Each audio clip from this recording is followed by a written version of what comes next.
C'est un effet qui est mesuré depuis une dizaine d'années. Vous avez peut-être eu des conférences là-dessus déjà, vous allez en avoir.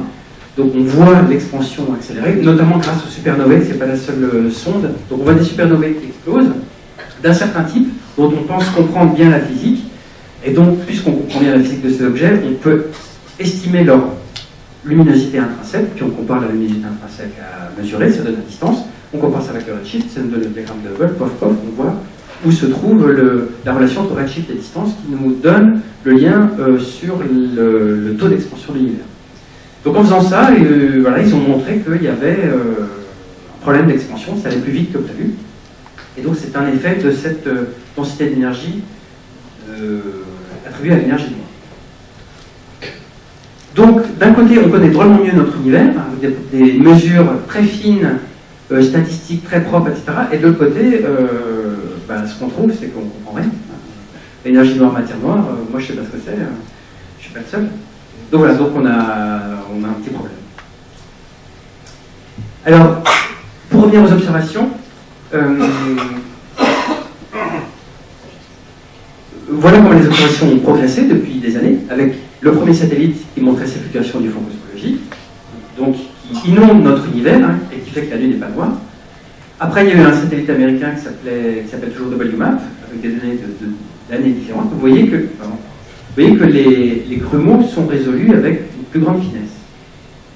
Et on a besoin de voir cette finesse bien mieux, parce que ça agit sur ce fameux spectre de puissance angulaire que je vous ai montré il y a quelques instants. Et plus on a d'informations, plus on peut ajuster les paramètres, la carte d'identité de l'univers avec finesse. Mais les grands résultats qu'on attend, c'est avec Planck, dont je vais parler dans quelques instants, c'est le satellite que l'Agence spatiale européenne a envoyé, et qui a très bien marché, et qui nous donne une carte de la totalité du ciel, et dont les résultats sur la cosmologie seront publiés en janvier 2013. Donc il faudra un petit peu de patience encore. Mais vous voyez d'ores et déjà que les petites fluctuations du fond cosmologique qu'on a laissé filtrer ici sont bien meilleure qualité que ce qu'il y avait dans W20. Vous voyez que c'est beaucoup plus fin, bien mieux, moins bruité. Pour vous donner une idée aussi, la première observation de Planck qu'on a faite, donc juste un scan, c'est juste un seul détecteur, juste un seul passage, on était 50 fois plus sensible que W20. En fait, la sensibilité de Planck correspondrait à 1000 ans d'observation de W20. Donc il y a un gain appréciable. D'un autre côté, si les Européens ont investi 1 milliard d'euros là-dedans, c'est pas pour faire 3 fois mieux. Donc, on fait 1000 fois mieux. C'est comme ça que la science avance. Et la prochaine génération fera encore 1000 fois mieux. Ce sera probablement du sol ou de l'espace. C'est en train de se décider. Mais on ne fait pas des manips pour rien. Donc c'est normal. Et il y a eu aussi 10 ans de décalage. WMAP, ça a été lancé en 2001. Nous, on a été lancé en 2009. Donc ça laisse quasiment 10 ans d'innovation technologique, j'y reviendrai. Donc c'est pas magique. Là, on est les meilleurs, on est content, on fait les fanfarons, mais c'est juste parce qu'on arrive au bon moment. Voilà, il y a 10 ans, c'était les Américains qui étaient en avance. Alors, toutes ces données arrivent, du satellite Planck arrivent à Orsay tous les jours.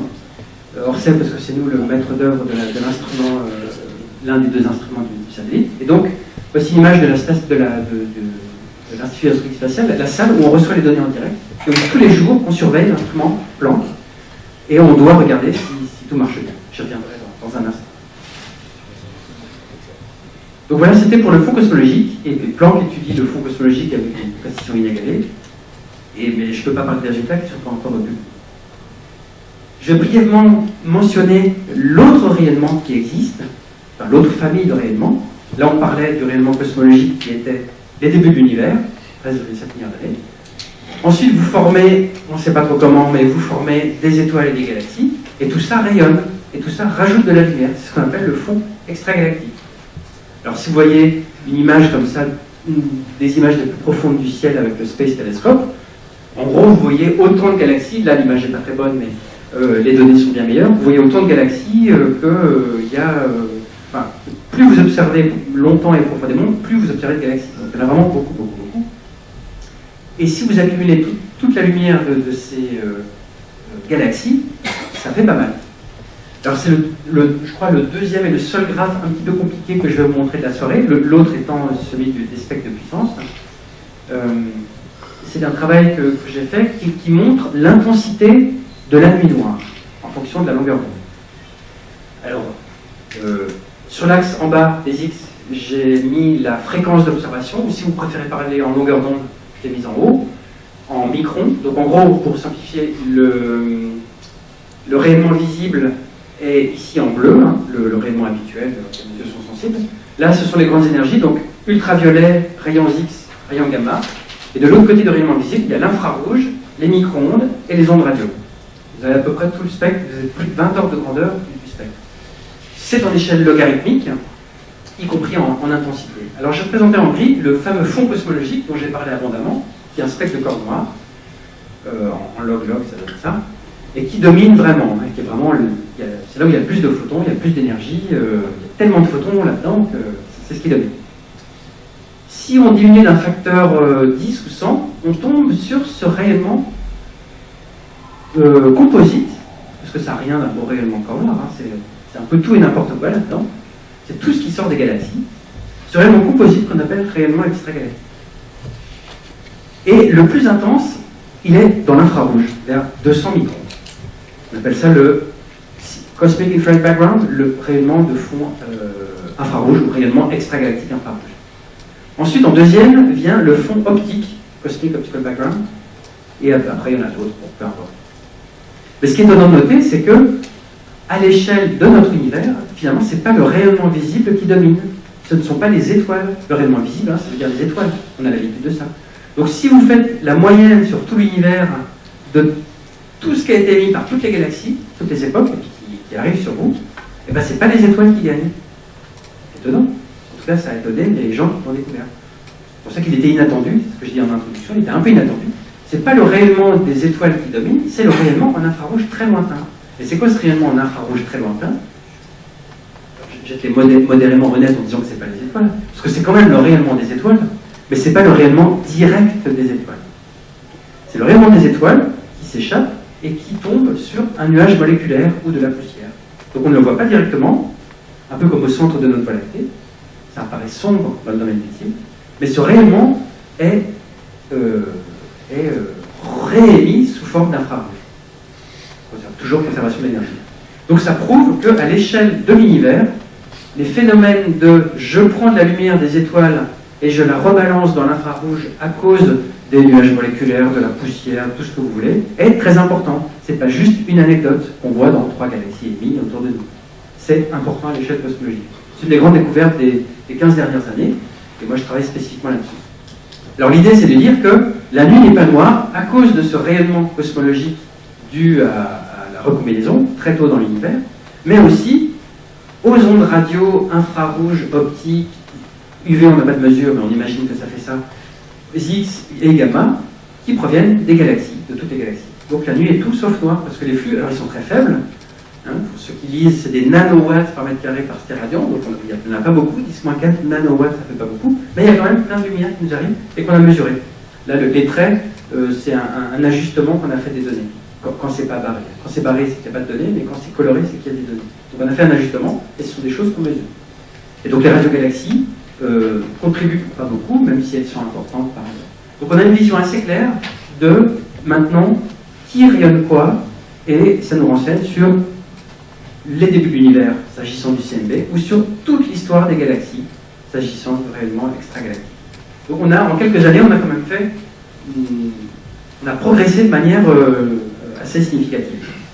La différence entre ces deux rayonnements, vous l'avez compris, celui-là a été émis très tôt, à peu près 13,7 milliards d'années, alors que celui-ci a été émis beaucoup plus récemment, à la faveur de la formation des galaxies. Alors, tout n'a pas été émis à la même époque, hein, mais en gros, c'est des redshifts relativement faibles, entre 0,5 et 4, c'est très récent. Je vais résumer les grandes questions que j'ai déjà un petit peu abordées en cosmologie. Juste une diapositive.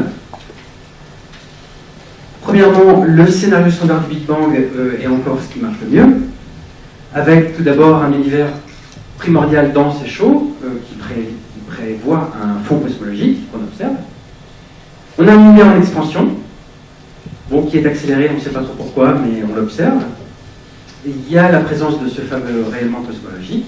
Il y a aussi d'autres choses dont je n'ai pas parlé, mais il y a beaucoup d'informations d'observables qui nous disent que ça marche plutôt bien, ce scénario standard du Big Bang, malgré les difficultés, notamment les aspects d'inflation et d'expansion accélérée qui sont vraiment problématiques.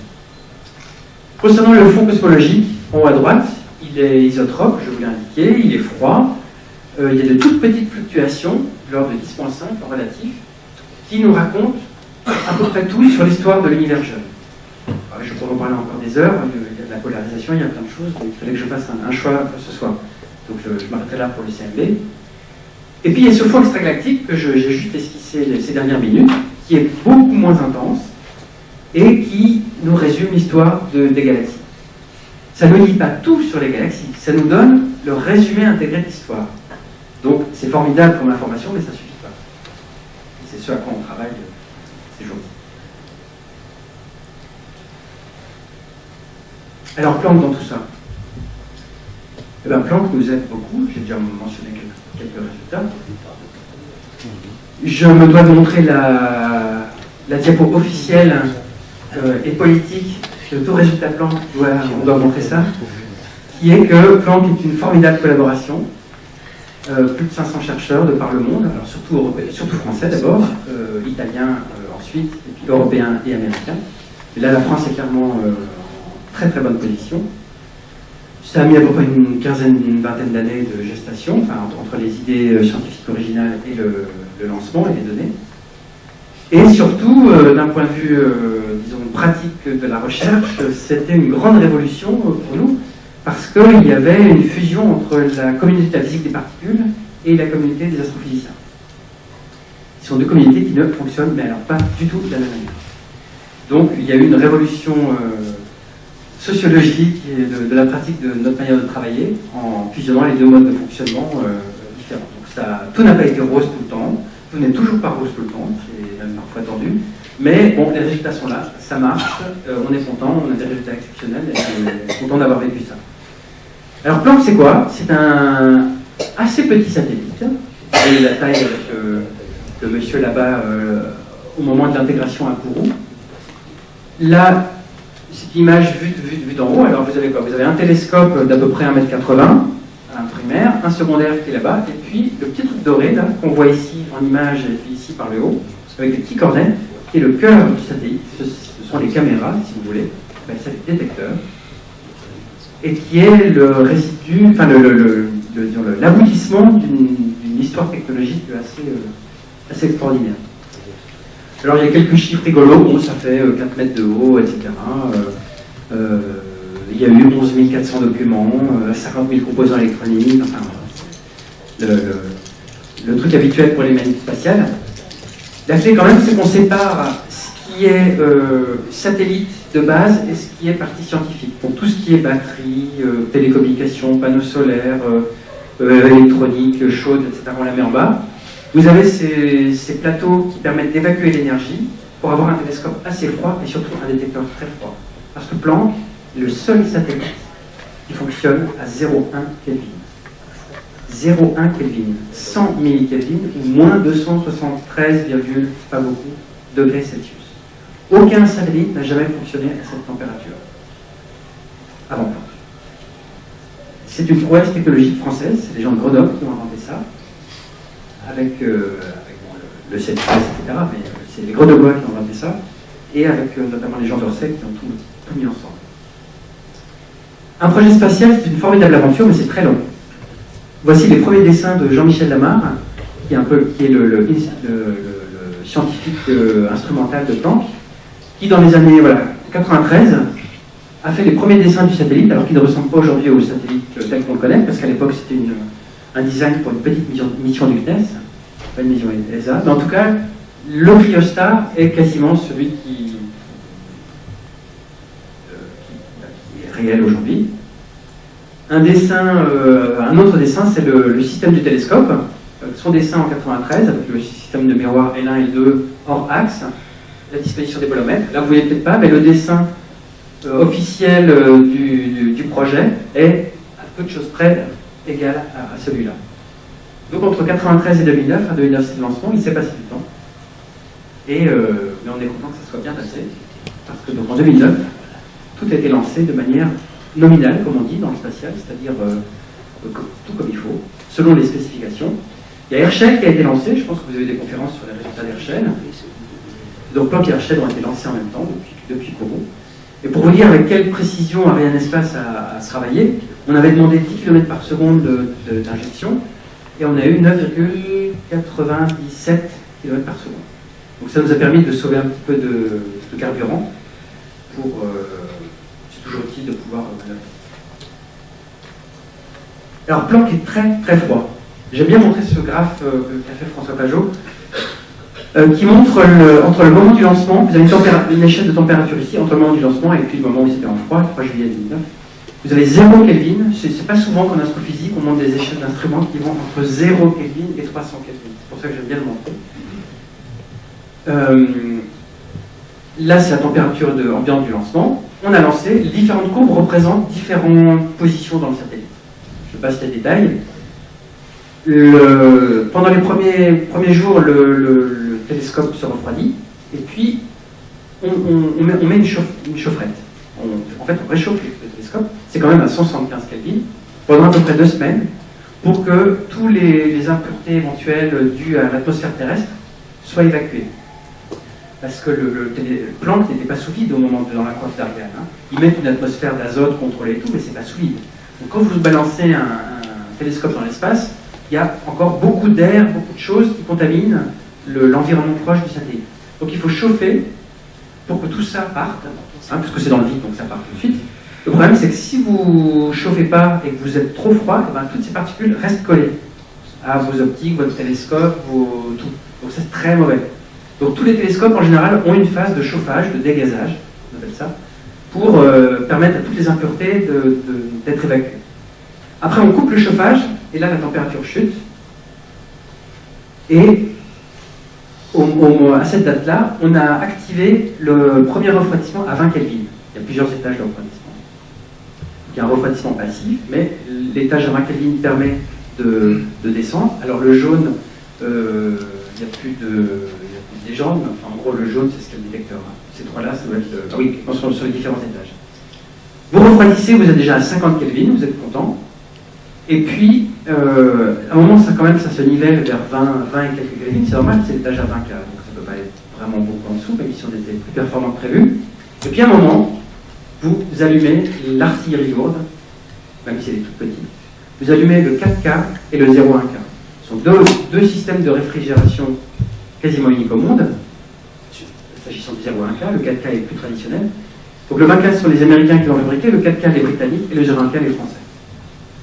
Vous mettez tout ça en marche et en quelques jours, vous arrivez à la température unique, jamais atteinte dans l'espace, de 0,1 Kelvin. Et on a eu juste un couac au mois d'août d'après, et après 0 couac. Tout a parfaitement fonctionné depuis 2 ans. Prouesse vraiment incroyable. Alors pourquoi on a besoin de regarder aussi froid? C'est parce que le fond cosmologique, vous l'avez vu, a une température équivalente de 3 Kelvin. Donc, si on veut que les détecteurs ne soient pas éblouis par leur propre température, il faut le refroidir très très bas. C'est la première raison. La deuxième, c'est que les détecteurs qu'on a mis dedans, qui s'appellent des bolomètres, la génération qu'on a envoyée dans Planck était la plus sensible à cette température-là. Un peu plus chaud, ils étaient moins sensibles, et un peu plus bas, c'était difficile à faire. Donc, on a pris les détecteurs qui fonctionnaient au mieux, c'est-à-dire que c'est là où ils étaient le plus sensibles. Donc, à la fois en termes d'émission et à la fois en termes de sensibilité, c'était la meilleure température.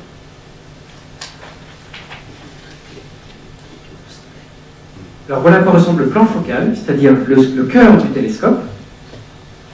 La lumière arrive sur ça. Vous avez la partie ronde qui est HFI, donc l'instrument sous responsabilité française, le CNES notamment, et puis la maîtrise d'œuvre à Orsay et IAS. Et puis l'instrument extérieur qui est le LFI, donc l'instrument sous responsabilité italienne. Et vous voyez que la lumière arrive par des gros cornets. C'est comme un petit radiotélescope, hein, en fait. On est dans les ondes millimétriques. Je vais préciser que Planck observait dans les ondes millimétriques et centimétriques. Et donc vous avez des filtres, et puis tout un tas de systèmes qui refroidit et qui arrivent jusqu'au bolomètre. Donc en fait, Planck n'est pas très impressionnant en termes de pixels. Hein. Dans vos appareils photo, il y a des millions de pixels. Nous, on n'a que 52 pixels. Mais ce n'est pas le nombre de pixels qui compte, c'est leur sensibilité et l'adéquation entre le pixel et le télescope. C'est ça la clé. Alors voilà l'architecture thermique quand même si je ne suis pas expert. Vous avez une coupe de l'instrument HFI, vous reconnaissez les petits cornets par lesquels la lumière arrive, et puis le truc rond, une sorte de gros cylindre. Et puis vous avez le 4K, le 1.6K et le 0.1K qui est vraiment tout au fond, c'est un système de poupée russe. Ces poupées russes, le centre étant le plus froid, et puis l'extérieur le plus chaud. Et puis, donc les détecteurs sont là-dedans. Là, on a une image de comment sont répartis les détecteurs, ça peut être pas dans la histoire.